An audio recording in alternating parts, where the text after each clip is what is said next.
આપણે આજે નાની વાત લઈ રહ્યા છીએ જયશ્રી ગોપાલ અંક 1981 8મા મહિનાનો 15 તારીખનો। પણ આ પ્રસંગ આપણને પુષ્ટિ સંહિતા ભાગ 2 288 નંબરમાં પણ આપેલો છે। પણ 288 289 ઉપર પુષ્ટિ સંહિતામાં આપ્યો છે, પણ એમાં આગલા અનુસંધાનમાં સાથે સાથે છે એટલે મોટો થઈ જશે, પણ બંને સરખા જ પ્રસંગ છે। એટલે અત્યારે હું વાંચીશ જયશ્રી ગોપાલ અંકમાંથી। પ્રભુ શ્રી ગોપાલલાલજીનો પરદેશ 1708 આસપાસનો છે। આ કાશ્મીરના રાજા ઉપર ઠાકોરજીએ કૃપા કરી એ પ્રસંગ છે। એક સમય શ્રી ગોપાલલાલજી શ્રી ઘનશ્યામજીના મંદિરે પધાર્યા હતા। ત્યાં શ્રી ભાગવતનો વિવાદ ચાલી રહ્યો હતો। ભગવાનના પિતારાત્રી એ શ્લોક ઉપર શાસ્ત્ર ચર્ચા ચાલી રહી હતી। એ સમયે શ્રીનગર કાશ્મીરના પૃથ્વીપતિ શાહનો એક રામદાસ નામનો બ્રાહ્મણ, તેને રામદાસ અને જાની જીવો એ બંને બ્રાહ્મણને લઈને ઘનશ્યામજીની બેઠકમાં પ્રભુ શ્રી જ્યાં ગોપાલલાલજી બિરાજતા હતા ત્યાં તેમને લઈને આવ્યા। ત્યાં આવીને સૌને પ્રણામ કરીને બેઠા। ત્યારે ગોપાલલાલજી પેલા બ્રાહ્મણને પૂછ્યું, આપ ક્યાંથી આવ્યા છો? આપનો પરિચય? ત્યારે રામદાસ બોલ્યા, જે રાજ, આપ શ્રીના દર્શને આવ્યો છું અને મને કાશ્મીરના બાદશાહે મોકલ્યો છે, એમ કહીને શાહી મોહરની છાપવાળો પત્ર ગોપાલલાલજી આગળ ધર્યો। આપ શ્રીએ નિજ કર કમળમાં લઈને વાંચી જોયો। એ પત્રમાં બાદશાહે ઘણી અસ્તુતિ લખી હતી, એટલે કે વિનંતી પત્ર લખ્યો છે। જેમ પહેલા રાજા પરીક્ષિતે ઉદ્ધવજીને શ્રીજીને વિનંતી લખી હતી, દાસના ભાવની શ્રી ઠાકોરજીએ ઉદ્ધવજીની વાણી સાંભળી ઘણું પ્રસન્ન થયા હતા, અને જે પરીક્ષિત તો મારો છે, એવી જ રીતે બાદશાહનો પ્રસંગ વાંચી અને પ્રભુ શ્રી ગોપાલલાલજી ને ઉપજ્યું કે આ મારો છે। આમ પ્રભુજી પ્રસન્ન થઈને રામદાસને સાથે લઈને આપ શ્રી નિજ મંદિરે પધાર્યા। એટલે કે જે પત્ર મોકલી રહ્યા છે, જે પત્ર જે રામદાસ સાથે લઈને આવે છે, એમને લઈને આપણા ઠાકોરજી પોતાના મંદિરે પધાર્યા। પેલા એ ઘનશ્યામલાલજીને ત્યાં બિરાજતા હતા। મહાપ્રસાદ લેવરાવી તે બ્રાહ્મણને નિજ બેઠકમાં લાવીને પાસે બેઠાડીને પૂછ્યું, કહો રામદાસ, તમારો દેશ કેવો છે? ત્યાંના દેશાચાર કેવા પ્રકારનો છે? એટલે કે કાશ્મીરની વાત છે। અને આની પહેલા અગાઉ થોડા વર્ષો પહેલા જ કાશ્મીરનો રાજા ચિદ્રૂપ અને દિલ્હીનો રાજા, આ બધો પ્રસંગ બની ગયો છે। અને ત્યાં માયાવાદનું ખંડન ને બહુ માયાવાદના વામ માર્ગી બ્રાહ્મણોનો બહુ જોર હતું। એ બધી જગ્યાએ વાત તો ખબર જ હોય, અને ઠાકોરજી તો અંતર્યામી છે, એટલે પૂછી રહ્યા છે કે તમારો દેશ કેવો છે, દેશાચાર કેવા પ્રકારનો છે? ત્યારે રામદાસ બોલ્યા, મહારાજ, આપ તો સર્વ વાતના જાણતલ છો, પણ આપ શ્રીના પધારવાથી દેશ ધર્મ પ્રગટ થશે। એટલે કે આપ તો જાણતલ છો, એ વાતમાં બધું આવી ગયું। એમ કે છે કે ત્યાં તો આપ તો બધું જાણો છો કેવું છે, એમાં પછી બીજું કઈ આગળ ચોખવટ નથી કરી, પણ આપના પધારવાથી દેશનો ધર્મ પ્રગટ થશે। એટલે કે દેશનો ધર્મ તો સારો નથી, પણ આપ પધારશો તો સારું થશે। બીજું, ત્યાંના મહારાણી દુર્ગાવતી એવી ઈચ્છા છે કે શ્રી જાનકીજીના પુત્ર એકવાર અમારી ભૂમિને કૃતાર્થ કરો તે સારું। એટલે ત્યાંના મહારાણી દુર્ગાવતીજી છે એ જાનકીજીને ઓળખે છે, અને જાનકીજીના પુત્ર અમારી ભૂમિને પાવન કરે તો વધુ સારું, એવી ભાવના છે દુર્ગાવતીની। સાંભળીને ગોપાલલાલજી ઘણું પ્રસન્ન થયા અને આપશ્રી બોલ્યા કે અમને રાણી દુર્ગાવતીની વાત અમ્માજીએ કરી હતી।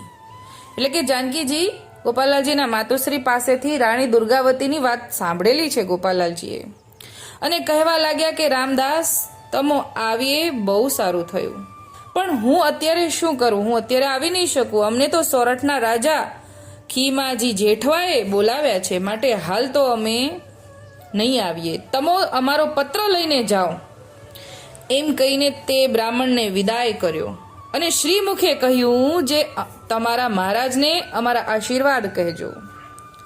ત્યાર પછી ગોપાલલાલજી પરદેશ પધારીને ગોકુળ પાછા પધાર્યા કેટલા દિવસો પછી કાશ્મીરથી રાજાનો વિનંતી પત્ર આવ્યો, એટલે કે ફરીવાર વિનંતી પત્ર બીજી વાર આવે છે. પત્ર વાંચીને આપશ્રીએ અંગદ નામના ચોબાને મથુરાથી શ્રીનગર મોકલ્યો અને ત્યાંની પરિસ્થિતિની પ્રત્યક્ષ અનુભવ કરી આવવાની આજ્ઞા કરી. એટલે કે ત્યાં આગળ હજી રંજાડ હતો, એટલે અહીંયાથી ત્યાં મોકલ્યા અને બધી વસ્તુ જાણીને પાછા આવજો એવી આજ્ઞા કરી. અનુભવ કરીને આવવાની વાત કરી.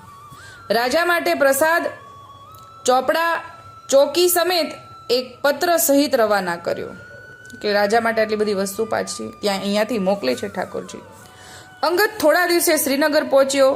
ત્યાં રાજાએ આપશ્રીના કુશળ સમાચાર પૂછ્યા. અંગદે પ્રભુજીનો પત્ર રાજાને આપ્યો. પત્ર વાંચીને ઘણું જ હર્ષ પામ્યા અને પછી ચોબાજીને કહ્યું કે તું અમારો અંગદ બનીને ગોકુળ જાઓ. સર્વથા જે ઉપાય પ્રભુ શ્રી ગોપાલલાલજી પધારે, જે ઉપાયે પ્રભુ શ્રી ગોપાલલાલજી પધારે અને અમારા મન મનોરથ પૂર્ણ કરે એવો ઉપાય કરો, એમ કહીને અંગદને ગોકુળ તરફ વિદાય કર્યો. એટલે હવે અહીંયા રાજાને ભાવ વધતો ગયો છે કે હવે ગમે તે રીતે ઠાકોરજી અહીંયા પધારે એ ઉપાય કરો. થોડા દિવસમાં અંગદ ચોબો શ્રીનગર જઈને મહારાજને મળી ત્યાંની પરિસ્થિતિનો અભ્યાસ કરીને ગોકુળ પાછા આવ્યો. મહારાજાને મળીને, એટલે કે કાશ્મીરના રાજાને મળીને બધી વાત કરી અને પાછા આવે છે. મહારાજાનો પત્ર ગોપાલજીને આપ્યો અને વિનંતી કરી, રાજ આપ ધર્મ ધુરંધર છો, બિરદ વિચારીને યોગ્ય લાગે એમ કરશો. એટલે ચોબાનું કામ અહીંયા સેવા પૂરી થઈ. ચોબાએ એમ કીધું, પત્ર પધરાવીને એમ કીધું કે આપ તો ધર્મ ધુરંધર છો, આપને જે યોગ્ય લાગે એમ કરશો. સાંભળી ગોપાલાલ બહુ પ્રસન્ન થયા અને અંગદને શ્રીનગરના સઘળા સમાચાર પૂછ્યા. અંગદે રાજાજીના સમાચાર આપતા કહ્યું, પ્રભુ શ્રીનગરના રાજા તો બહુ ભલા છે, ધર્મની લગ્નીવાળા છે. અને એ સાંભળી પ્રભુ પ્રસન્ન થયા અને રાજાનો પત્ર વાંચ્યો. પત્ર વાંચી હર્ષ અનુભવ્યો. શ્રીનગર પધારવા માટે આપ શ્રી વિચારી રહ્યા હતા. તે જ સમયે સંવત 1707ના શ્રાવણવદી છઠના જન્મદિવસનો આનંદનો લાભ લેવા 3 દિવસ પહેલા માધવદાસ વિરડિયા આવ્યા હતા. પ્રભુશ્રી આગળ વૈષ્ણવોની ભીડ ઘણી હતી. ત્યારે માધવદાસને પાસે બોલાવીને ગોપાલલાલજીએ રાજાનો પત્ર આપીને પૂછ્યું. પ્રભુજીએ માધવદાસને કાશ્મીરના મહારાજાની સર્વ વાત કરી અને આપશ્રીએ શ્રીમુખ વચન કહ્યા, માધવદાસ હવે આપણે કેમ કરશું? રાજાનો આગ્રહ તો ઘણો છે. બધા વૈષ્ણવો સાથે ગોપાલલાલજીનો એવો મત થયો કે પુનઃ અંગદ ચોબાની સાથે માધવદાસે શ્રીનગર જવું.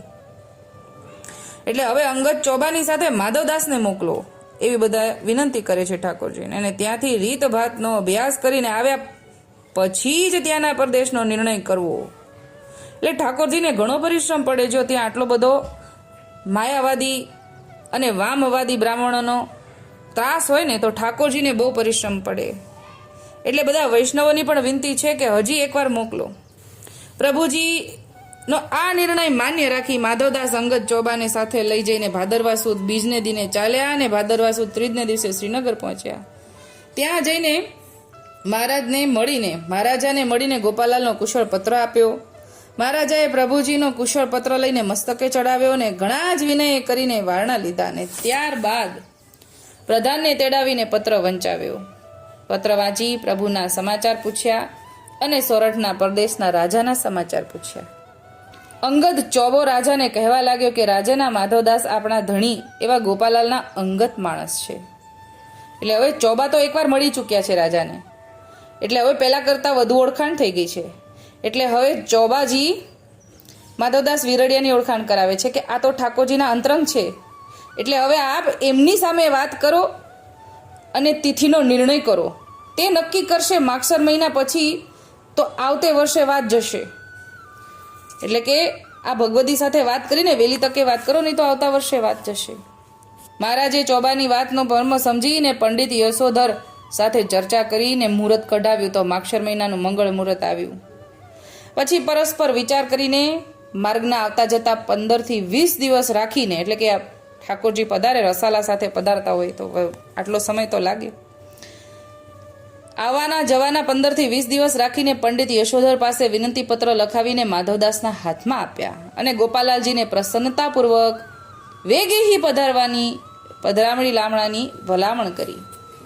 શ્રીનગરથી વિદાય થઈને અંગદ ચોબે માધવદાસ 11મે દિવસે ગોકુળ આવ્યા. ગોપાલાલજી પ્રભુશ્રીની આગળ જઈને દંડવત પ્રણામ કરી રાજાનો વિનંતીપત્ર આપ્યો અને આપશ્રીએ માધવદાસને એકાંતમાં લઈ જઈને પત્ર વાંચ્યો અને શ્રીનગરની સર્વ વાત પૂછી જોઈ. માધવદાસની સર્વ વાતથી સંપૂર્ણ સંતોષ થતા બેઠકમાં બિરાજ્યા.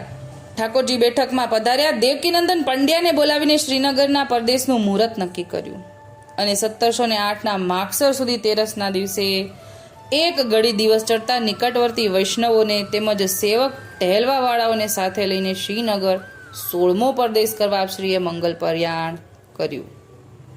ગોકુળથી મથુરા, સરદ, ઊંચડા, સંકદેર, અંબરોડ, ચાંપોદર નદીના કોટ થઈને કોટધાર પધાર્યા અને કોટધાર 20મે દિવસે પધારીને ત્યાં મહારાજે મોકલેલ એટલે કે રાજાએ મોકલેલ બ્રાહ્મણ સામો આવ્યો. એમને મળીને આપશ્રી દેશના આચાર વિચાર વગેરે પૂછીને વિદાય કર્યો. પછી ત્યાંથી ચોથે દિવસે પ્રભુ શ્રી ગોપાલાલ શ્રીનગરમાં પધાર્યા. આ રીતે ઠાકોરજી શ્રીનગરમાં પધારે છે અને રાજા ઉપર કૃપા કરે છે. પછી આગળનું તો આપણે પહેલા નાની વાતમાં આવી જ ગયેલું છે કે વામ માર્ગીઓનો શાસ્ત્રાર્થ હતો અને ત્યાં બિરાજ્યા ઠાકોરજીને. રાજાએ ઘણો આગ્રહ કર્યો ને પછી શરણદાન પામ્યું ને એ તો આપણે એની પહેલા નાની વાતમાં આવી ગયું હતું. પણ આ વાતમાં આપણે એ જાણ્યું કે રાજાની ઘણી વિનંતી હતી પણ ઠાકોરજીને ત્યાં પરિશ્રમ બહુ પડે એવો હતો એટલે ઠાકોરજીએ વારંવાર પારખું કર્યું કે રાજાનો ભાવ કેવો છે. ત્યાંની પરિસ્થિતિ પરિશ્રમ પડે એવી નથી. ઠાકોરજી સાથે પાછો રસાલો પણ હોય એટલે ઠાકોરજીને બધાનો શ્રમ ઠાકોરજી પરિશ્રમ વૈષ્ણવનો જોતા હોય ને વૈષ્ણવ ઠાકોરજીનો જોતા હોય. અને ઠાકોરજીએ પરદેશમાં નીકળતા પહેલા મુહૂર્ત જોયું એટલે કે મુહૂર્તને પણ ઠાકોરજીએ સનાથ કરી દીધા કે ઠાકોરજીના જીવોને કોઈ મુહૂર્ત ન નડે. એ તો આપણે પહેલો પરદેશ ઠાકોરજીએ શરૂ કર્યો ત્યારે પણ આ ભાવ આપણે જોઈ ગયા છીએ. અત્યારે આટલું જ બોલીને મારી નાની વાતને વિરામ આપું છું. બોલ શ્રી ગોપાલ લાલ કી જય.